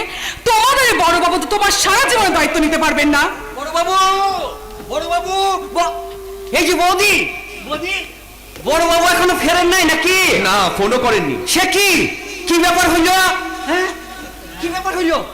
সেই দুপুরবেলা থানা থেকে বেরিয়ে গেলেন, বললেন এই মেয়েটার লেগে একটা আশ্রম কিংবা হোস্টেলের ব্যবস্থা করতে চাইছেন। এই গ্রামে সেসব আছে নাকি? না, নাই নাই নাই নাই, সেই টাউনে যেতে হবে। কি দুর্ভোগ দেখুন দেখি, রাত 8টা বেজে গেল, ঘর সংসার ফেলে দিয়ে ভূতের বেগার খেটে বেড়াইছে। যাকে এই থইলেটা রাখুন। কি আছে এতে? আমার গিন্নি বাগানে কিছু সবজি ফলিয়েছে, বললো বড় বাবুর বউকে কিছু না দিয়ে খায় কি করে। ওই কয়েকটা সইলে বেগুন আর একটা কচি পাড়া লাউ আছে। এই যে সুজাতা, তুমি এগুলো নিয়ে ভেতরে যাও দেখি। যাও ভেতরে যাও। হ্যাঁ, যাও যাও। বৌদি, আমি কোনো আশ্রম টাশ্রমে যাব না। লাঠি যেটা মারলেও আমি এখানেই পড়ে থাকবো। এই আমি তীর্থদাকে আগেই বলে দিয়েছি। ও বাবা, এর মধ্যেই বড় বাবুর নাম ধরে ডাকতে শুরু করে দিয়েছে। বাবা বাবা বাবা, ভালো ভালো ভালো, খুব ভালো। তবে মেয়েটা কিন্তু সত্যি সত্যি পাগল নয়। সে কি, সেদিনকে আপনি কি একটা অদ্ভুত রোগের নাম করেছিলেন? আরে ওই সত্যকাম বাবু একটা ডাক্তারের জাল সার্টিফিকেট দেখিয়ে আমাকে ঢপ মেরেছিল, কিন্তু বড় বাবুকে মাল ক্যাচ করে ফেলেছে। তারপরে হেভি ঝাড় দিয়েছে ভদ্রলোককে। তাহলে সত্যকাম বাবু মানুষটা মোটেই সাধু পুরুষ নয়। না না না না না, যেমন কাকা তার তেমন ভাইজি। জানেন বৌদি, ওই পুরনো লোকজনের মুখে শুনলাম ওই মেয়েটা স্বভাব চরিত্র বেশ সুবিধে লয়। সুবিধে নয় মানে? আপনি চুপ করে থাকবেন না, যা শুনেছেন আমায় খুলে বলুন। বড় বাবুকে আবার বলবেন না জানো, এই মেয়েটা মাঝে মধ্যেই বাড়ি থেকে পালিয়ে যেত, আবার 10-15 দিন বাদে নিজেই ফিরে আসত। 10-15 দিন? এতদিন কোথায় থাকবে?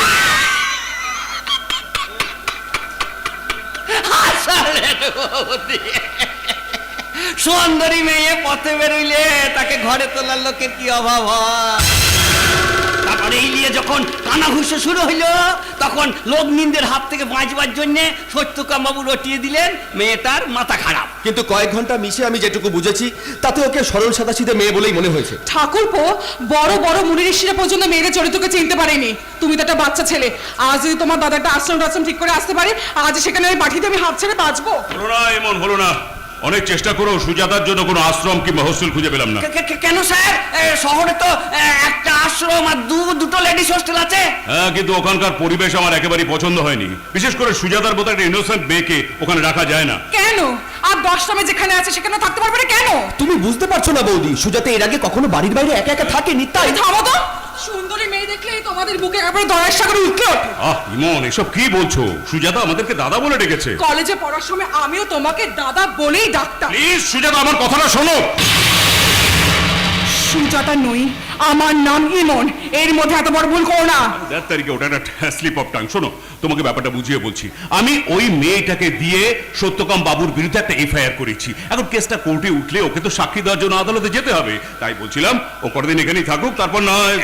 কিন্তু স্যার, ও এখানে থাকলে সত্যকাম বাবু কোর্টে দাঁড়িয়ে বলবে মেয়েটার সঙ্গে আপনার 2 নম্বরই সম্পর্ক আছে, আর সেই জন্যই আপনি ওকে দিয়ে কেস করিয়েছেন। তখন আপনি ফেঁসে যাবেন স্যার। আসবেই তো, যে মেয়ে মাসে 10-15 দিন কোথায় না কোথায় কান্নাকার সঙ্গে রাত কাটিয়ে বেড়ায়। ইমন, এসব কি বলছো তুমি? ঠিকই বলছি, মেজু বাবুকে জিজ্ঞেস করে দেখ। একই বলছেন বৌদি? এই বড় বাবুকে উপদেশ দেওয়া আমার সাজে না। উনি যেটা ভালো বুঝবেন সেটাই করবেন। আমি চলি।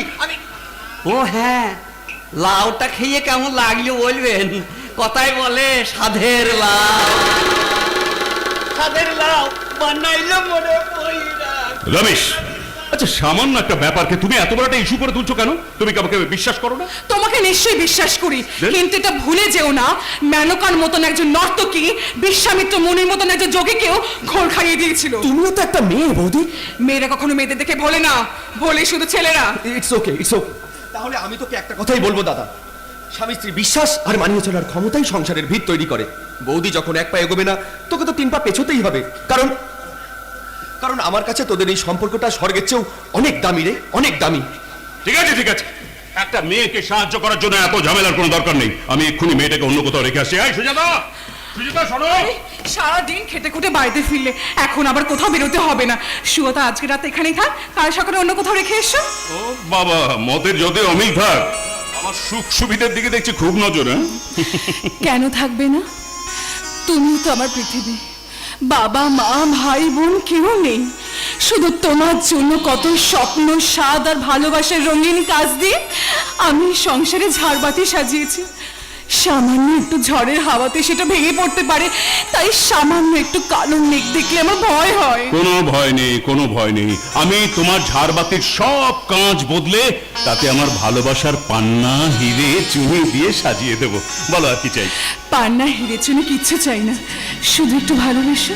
ভালোবাসি ভালোবাসি কথা দিলাম, ভালোবাসি ভালোবাসি কথা দিলাম, আপন করে রাখবো তোমায়, আপন করে রাখবো তোমায়, আপন করে রাখবো তোমায় কথা দিলাম, ভালোবাসি ভালোবাসি কথা দিলাম, ভালোবাসি ভালোবাসি কথা দিলাম। নিশা নিশা ধানি ধানি মাধা মাধা মাধা নিশা, নিশা নিশা ধানি ধানি মাধা মাধা মাধা নিশা সা গা রে সা ধানি সা গা মা মা গা রে সা ধানি সা গা মা মা রে সা ধানি সা গা মা। কত সুখী আমি তুমি কাছে, এই জীবন সুখে ভরে তুমি যে আপন হলে। কত সুখী আমি তুমি কাছে, এই জীবন সুখে ভরে তুমি যে আপন। মনে ভাবো মনে ভাবো আমরা দুজন চির সাথী হলাম, ভালোবাসি ভালোবাসি কথা দিলাম, আপন করে রাখবো তোমায়, আপন করে রাখবো তোমায়, আপন করে রাখবো তোমায় কথা দিলাম, ভালোবাসি ভালোবাসি কথা দিলাম, ভালোবাসি ভালোবাসি কথা দিলাম, ভালোবাসি ভালোবাসি কথা দিলাম।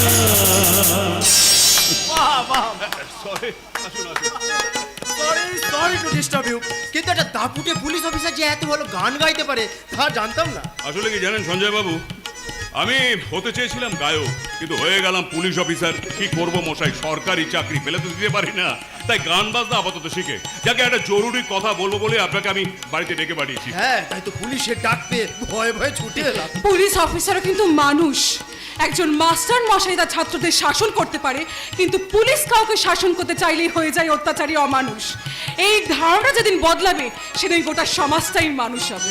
হ্যাঁ স্যার, ম্যাডাম কিন্তু একদম ঠিক কথাই বলেছে। দেখুন এই পুলিশের গুলিতে যখন গুন্ডা বদমাইশ মারা যায় তখন এই সমাজ তার মানবাধিকার নিয়ে মিছিল বার করে, অথচ একটা পুলিশ কর্মচারী যখন ডিউটি করতে গিয়ে মারা যায় তখন এই সমাজটা ভুবা হয়ে বসে যায়। দেখে ওসব কথা বাদ দিন, আপনাকে যে ব্যাপারে খবর সংগ্রহ করতে বলেছিলাম সেই ব্যাপারে কত দূরে গেলেন? হ্যাঁ খবর নিয়ে জানতে পারলাম ঘটনাটা 20 বছর পুরনো। হ্যাঁ। আর ওই আমলে অনেকে মনে করতো যে সত্যকাম আচার্য নাকি তার দাদা বৌদিকে খুন করিয়েছিলেন। হ্যাঁ, কিন্তু আমাদের থানায় তো এই সম্বন্ধে কোনো রেকর্ড নেই। হ্যাঁ থাকবে কি করে, ঘটনাটা দার্জিলিং এ ঘটেছিল। ওইখানে সুজাতার মা বাবার একটা বিশাল চা বাগান আর বাড়ি আছে, আর ওইখানে গাড়ি সমেত খাদে পড়ে গিয়ে ওরা মারা গিয়েছিলেন। অর্থাৎ অ্যাক্সিডেন্টটা সাজানো ঘটনা। দার্জিলিং থানায় গেলে হয়তো খোঁজ খবর পাওয়া যাবে। কিন্তু অত পুরনো কেসের আপনি খোঁজ পেলেও প্রমাণ কি করে জোগাড় করবেন? আরে মশাই, তাই তো ওই সুজাতাকে দিয়ে কেসটা করিয়েছি, কিন্তু মুশকিল হলো ও আমাদের বাড়িতে থাকলে কেসটা হালকা হয়ে যাবে, তাই ভাবছি ওকে অন্য কোথাও। হ্যাঁ আমার বাড়িতে অনেক লোকজন, আপনি কিন্তু উকিল বাবুর বাড়িতে রাখতে পারেন। হ্যাঁ ওনার অত বড় বাড়ি মাত্র 2 জন থাকে। তাহলে কি আমি ওর সঙ্গে কথা বলবো এই ব্যাপারে? না না, সে আমি উকিল বাবুর সাথে কথা বলে সুজাতাকে ওখানেই রেখে আসবো। এই শুনুন শুনুন, ওই যাওয়ার সময় না সুজাতার জন্য কটা ভালো শাড়ি কিনে নিয়ে যাবেন। এই নিন রাখুন। শাড়ি? না না, সে আমি কিনে দেবো। আপনি শুধু ওই ছদ্মবেশী শয়তান সত্যকাম আচার্যের শাস্তির ব্যবস্থা করুন। নিশ্চয় করব, নিশ্চয় করব। শুধু ভাস্কর রায় কিংবা সুজাতা নয়, আমি দার্জিলিং এর কেসটাও নতুন করে খুলে আনবো। সত্যকাম বাবু যে হাত দিয়ে আমার হাতে হাত করা পড়তে চেয়েছিল, মানে পিন্ডি চটকাতে চেয়েছিল, সেই হাতে আমি হাত করা পরিয়ে দেব, লোহার হাত করা।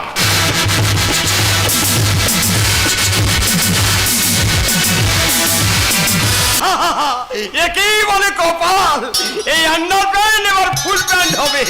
যে মেয়েটার জন্য গুরুদেবের বাড়িতে হতে দিয়ে পড়েছিলাম, ঘুরে ফিরে সে আবার আমার ঘরেই চলে এলো। এখন আমার মতো একটা বেড়াল নাকি ঘরে বসে ওই মাছটাকে পাহারা দেবে। এখানে একা একা দাঁড়িয়ে হাসছো কেন? আনন্দে, মনের আনন্দে হাসছি গো। আনন্দ? কিসের আনন্দ? এতদিনে বাড়িতে একটা সজনে গাছ আর একটা শুকনো সজনে ডাটার মতো বাবা আর আমি ঘুরে বেড়াতাম, আর ওই উঠোনের দড়িতে দুটো ছেঁড়া লুঙ্গি আর আন্ডার প্যান্ট শুকোতো। এখন তার পাশে রঙিন শাড়ি ঝুলছে, রং বেরঙের সায়া ব্লাউজ হাওয়ায় লাফ খাচ্ছে। তাই দেখে আমার উপসী মনটা খিলখিল খিলখিল করে হাসছে গো। উমা, শাড়ি ব্লাউজ দেখতে তোমার এত ভালো লাগে? লাগবে না, 20 বছর ধরে এ বাড়িতে ওসব দেখিনি তো। আমি বাবার বিয়ে দিতে পারলাম না, বাবাও আমার বিয়ে দিল না। তাই তো আমি সারাটা দিন ওই ধোপার মাঠে গিয়ে দাঁড়িয়ে থাকতাম। ওখানে কত রং বেরঙের শাড়ি দড়িতে শুকোতো, আমি মনের সুখে দেখতাম। কিন্তু একদিন একটা গাধায় ঘুঁতিয়ে দিল বলে আর আমি ওদিকে যাইনি। শুনেছি কাউকে কাউকে গরুতে গুটিয়েছে, আপনাকে গাধাতে গুটিয়ে দিল? আরে ওই গাধার গুঁতো খেয়েই তো আমার কপালটা ফিরে গেল। তুমি এই বাড়িতে চলে এলে। আচ্ছা তুমি সবসময় পুরনো শাড়ি পরে থাকো কেন গো? ওই ওসি সাহেব তো তোমাকে কত নতুন শাড়ি কিনে দিয়েছে। ওসব আমি করবো না। হ্যাঁ, যে মানুষটা তার নিজের বাড়িতে আমাকে থাকতে দিতে পারলো না, তার কোনো জিনিস আমি হাতও ছোঁয়াবো না। ঠিক বলেছো, ওই ওসিটা একটা যন্ত্র, সবার পিছনে শুধু কাটি করে বেড়ায়। তুমি এখানে অনেক সুখে থাকবে গো। কদিন পরে আমার গলায় মালা দিয়ে এই বাড়িটাকে তুমি তোমার নিজের বাড়ি করে নেবে গো। আমি আপনাকে বিয়ে করবো কেন? আপনি তো একটা জোকার। এই না না না না, বাইরেই জোকার, ভিতরে একেবারে টনটনা। এই জানো তো, আমি না তোমাকে 10 হাত দূর থেকে টাচ করতে পারি। 10 হাত দূর থেকে? কই করুন দেখি। আগে চোখ বোঝো। এই এই এই, খুলো না খুলো না।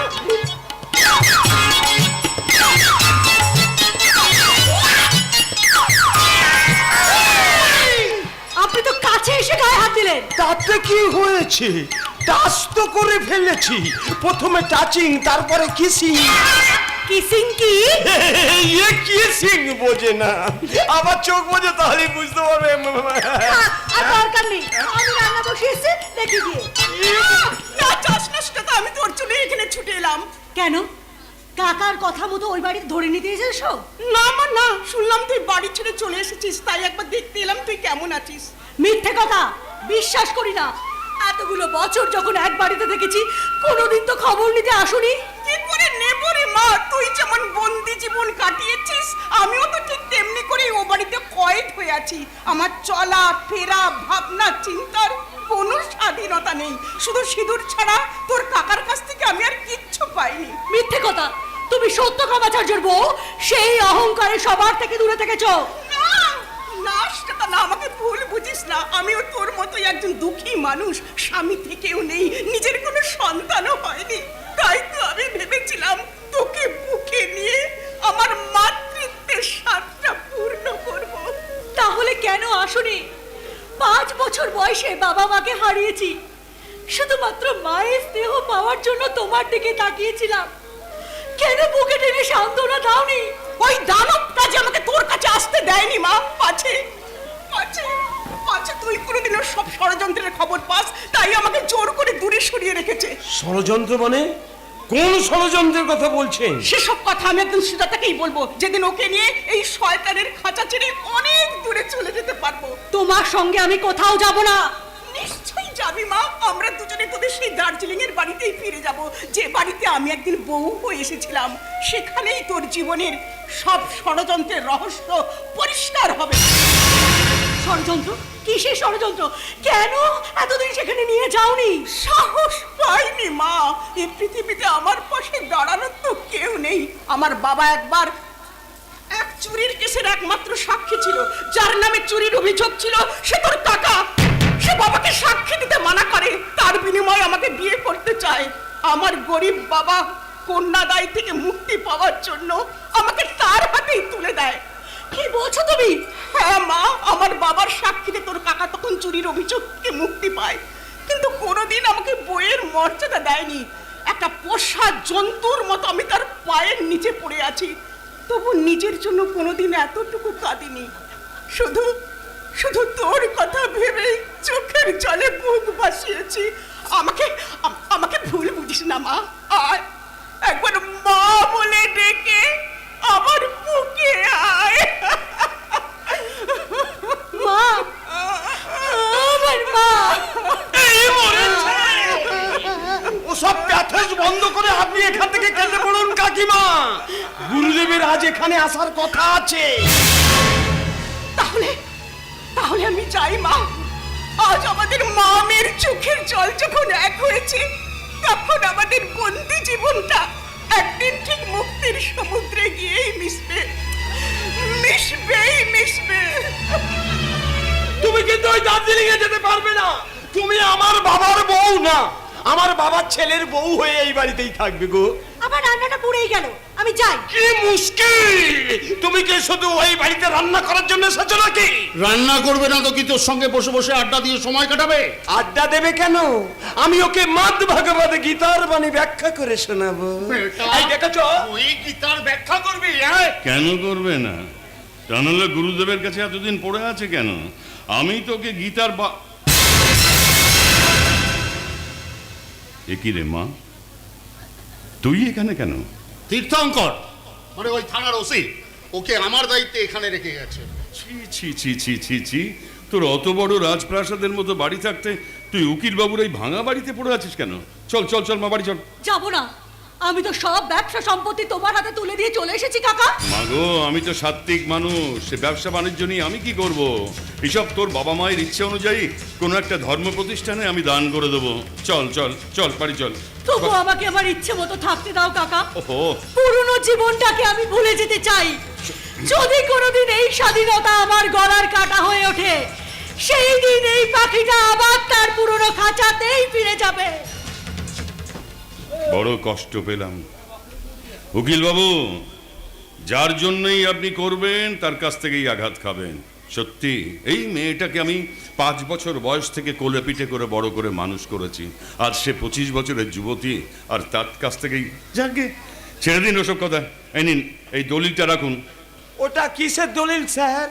শুনলে না, সুজাতা সমস্ত সম্পত্তি আমার নামে করে দিয়েছে।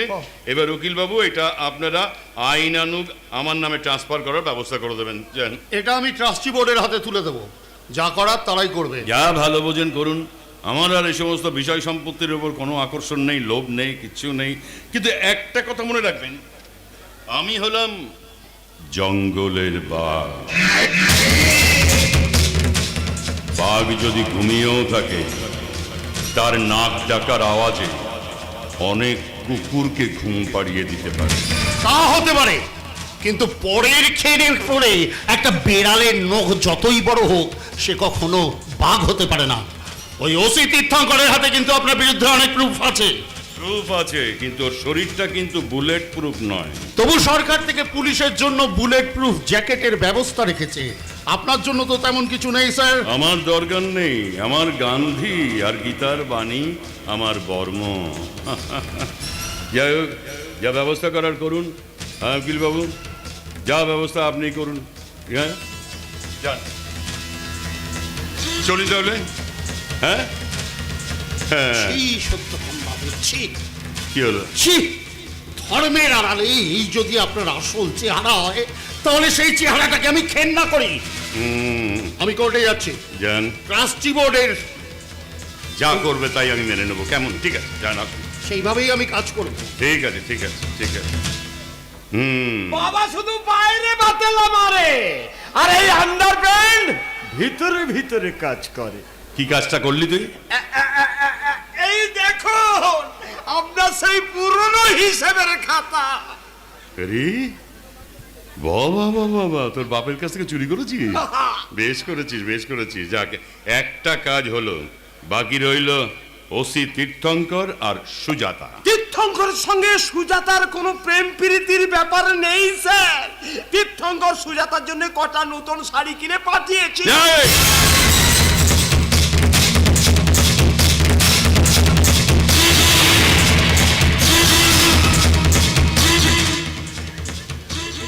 তীর্থঙ্কর কি করেছে? তীর্থঙ্কর সুজাতার জন্য কটা নতুন শাড়ি কিনে পাঠিয়েছিল, নতুন? কিন্তু সুজাতা সেগুলো হাতই ছোঁয়ায়নি। বাবা বাবা বাবা, এইটা আমার হাতে একটা বড় অস্ত্র এসে গেল রে। অস্ত্র? শাড়ি আবার অস্ত্র হবে কি করে? হবে হবে, তুই এক কাজ কর, থানার মেজবাবুকে খবর দে। এর আগে দুবার তীর্থঙ্করের বাড়িতে মেজবাবু গিয়ে ওর বউয়ের কানে বিষ মন্ত্র ঢেলে এসেছে। বাকি কাজটা তুই করে আসবি। হ্যাঁ, ওই শাড়িগুলো নিয়ে যাবি তুই। যে শাড়িগুলো তীর্থঙ্কর সুজাতাকে দিয়েছে, সেই শাড়িগুলো নিয়ে ওদের বাড়িতে যাবি। ওর বউয়ের সামনে শাড়িগুলো তীর্থঙ্করকে ফেরত দিবি। ব্যাস, তাহলেই সংসারের ঝামেলা শুরু হবে, সংসারে হবে গোলমাল, স্বামী স্ত্রীর সম্পর্ক ছিন্ন হবে, আর আমি তখন কাল নাগ হয়ে ওর বউয়ের বিছানায় গিয়ে উঠবো। আর তারপর তারপর লাইট অফ।